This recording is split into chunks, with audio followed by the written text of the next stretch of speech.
Good morning and welcome to this Monday morning breakfast edition, the newspapers, and still from the fallout from last week, the happenings in Parliament at the State of the Nation address. This morning, the Star focusing on targeting Malema. This is a story about a Western Cape police captain, Walter Prins, and the fact that he has been writing on his Facebook wall about hunting for Julius Malema. Now, there's a whole post that he did in Afrikaans. The end of it says, PS, don't worry, somewhere in the near future, we will go to Parliament again for old Julius, LOL. This is also the story that the Beeld is going with on its front page, Uitsmyt hoof in die sop. And it's about this very same policeman and both newspapers referring to the fact that he was wearing a Hugo Boss jacket while he was in Parliament, evicting EFF members. The Pretoria News also going with cop on the hunt for Juju, same story, but then it split the front page to TUT students evicted from campus. Now this is a story that's been running for a while that we've been covering on Jacker News for some time, and now a number of campuses have been closed again due to violent protests and strikes. The TUT spokesperson Willa de Ruyter being quoted as saying that Soshanguve North and South, Garankuwa and eMalahleni, Mbombela, all those campuses have been closed because of violent strikes till further notice.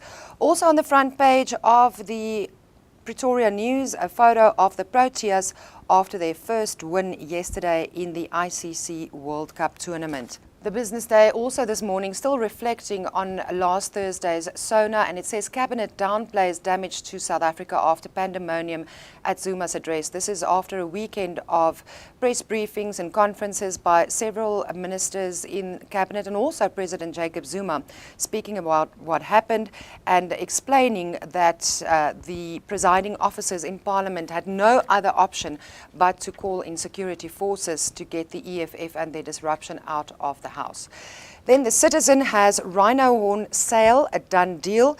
It says that with billions of rands worth of rhino horn gathering dust in state storerooms, government may have already made up its mind about legalizing trade.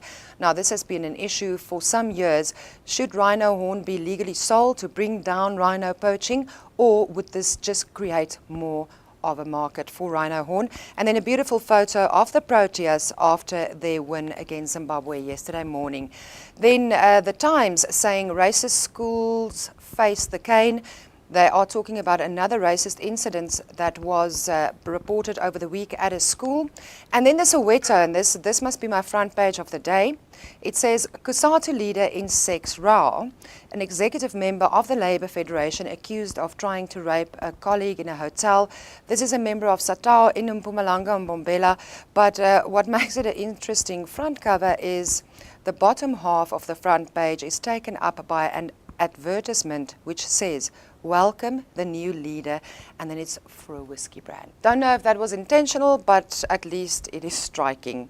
What your weather will hold for today, there are a lot of clouds about this morning. It is cooler than last week. Hopefully this will help Eskom keep our lights on, but Eskom not making any promises. You can get more on all these stories as well as other news that we'll be following today, the ISIS video, and of course, how well 50 Shades of Grey did at the box office this weekend. Visit jacarandafm.com for all you need to know. See you tomorrow.